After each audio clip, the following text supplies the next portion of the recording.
Boker Tov, everyone, and welcome to Heartfelt Haftarah.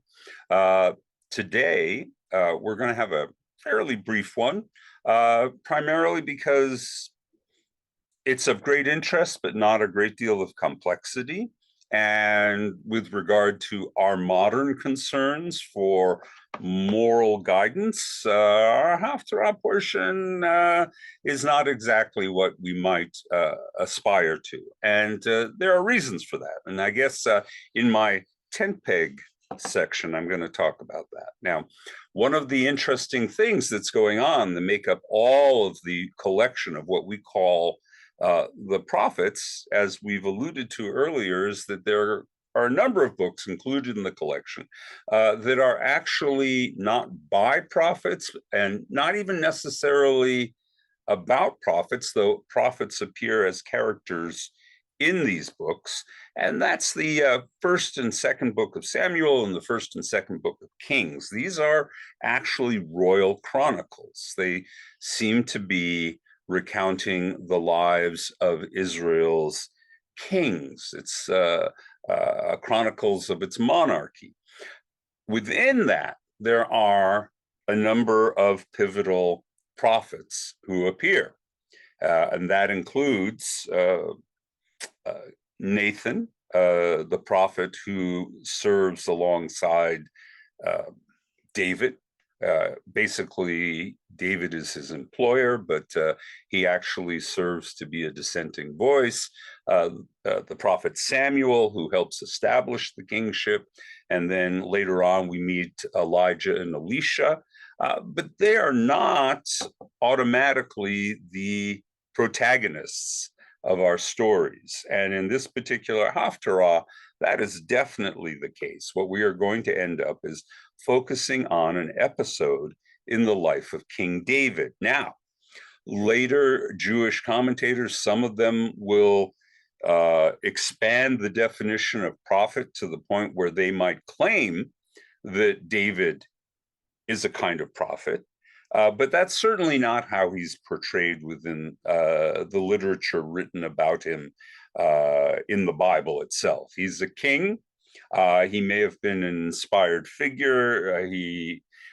Interestingly enough, he seems to be an exorcist. He's able to use music to drive off evil spirits. So warrior, king, exorcist, not really a prophet. Nevertheless, his story gets featured because of a rather obvious connection to our Torah portion this week. All right, so let's talk about that, and we'll get down to the Haftarah portion, and you'll get the picture, and we can move on. All right, so our Torah portion this week, Vayechi, at the end of Genesis, it tells the story of our ancestor Jacob on his deathbed. Now, Jacob, as often happens in these literary moments, people on their deathbed are very loquacious and they have a lot to say, and not necessarily our experiences with the terminally ill, but in this case, this is what they do. And Jacob offers not a set of blessings, but really a testimonial or testament to his sons that are almost psychological profiles in which he talks about their desirable and undesirable traits. Some of this is fascinating. My son Avi came to me yesterday and said, do you know that there is a medieval tradition that the tribe of Benjamin are werewolves? And I said, well, actually, I do. I wrote the book on the Encyclopedia of Jewish Myth, Magic, and Mysticism. Do you know where that comes from? He asked. And I said, yeah, I do. On his deathbed, our ancestor Jacob describes his son Benjamin as a ravenous wolf. And that becomes the basis for the medieval tradition that Benjamin was a tribe of werewolves, which is, I mean, it's pre-Twilight, right? So, Club Benjamin are all the werewolves. We don't really seem to have a tribe of vampires, but okay, it's a work in progress. Anyway, so Jacob talks about his children and the future and their greatness and their limitations. So for the Haftarah portion, the sages pick another example of someone on their deathbed talking about the future, and that would be King David. So here we are in the first book of Samuel, or second book of Samuel, forgive me, and David is on his deathbed. He's had a long but tumultuous reign as king, and he's had more than enough problems to the point where he's down to his fourth son in succession. That would be Solomon. The prior three sons have all died for different reasons, usually violent. And so he's on his fourth son, and he's there on his deathbed giving advice to his son. Now, some of this is spiritual advice. Pay attention to God, be strong, be a good king, listen to the Torah of Moses, which, by the way, incidentally, is one of the earliest times we ever encounter that phrase outside of the Torah itself, to talk about the Torah of Moses. So that seems rather late for someone to be referring to this for the first time. But as we know, historically, we're not sure that what we now know as the 5 books of Moses were 5 books originally, that may be an assemblage of later times. So whatever Torah, Moshe, whatever teachings of Moses that David is referring to, this is the first time it's mentioned. So anyway, David mentions all of this, but then he goes on to do something for us striking and a little disturbing, and that is he talks about how he's been in conflict with a number of people, including his own general, and that he had a rebellion from an earlier son, Absalom.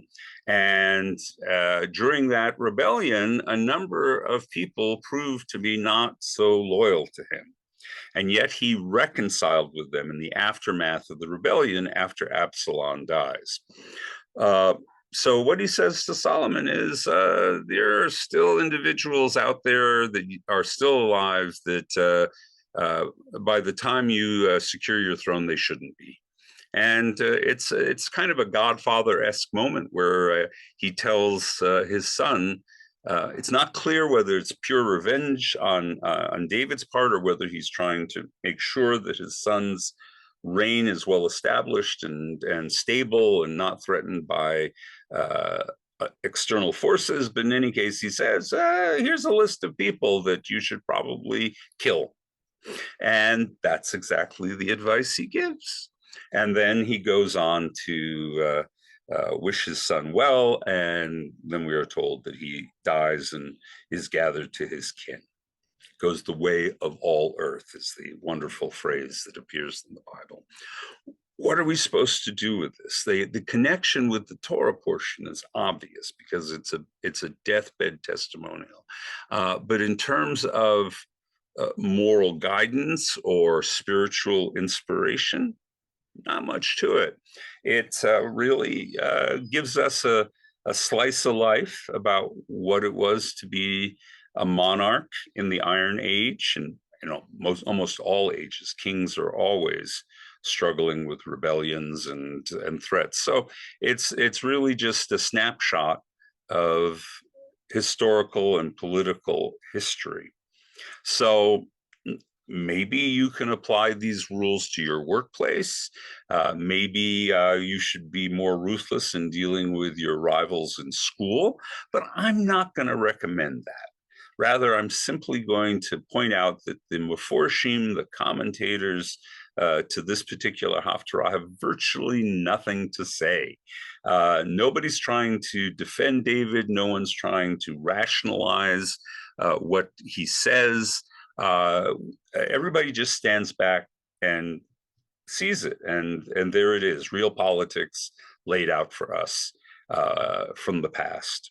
So I think we have to stop there. There's really not much else we can do with this other than recognize how often the Hebrew Bible is not coy and instead shows us the real world. It doesn't attempt to, scatter lotus blossoms all over the place and say that life is always nice. It's not. Sometimes our ancestors behaved ruthlessly, and that's what we're shown. So, with that, have a great week. Uh, uh, Keep your friends close and your enemies closer, and we'll pick up with some more moral lessons in the coming weeks.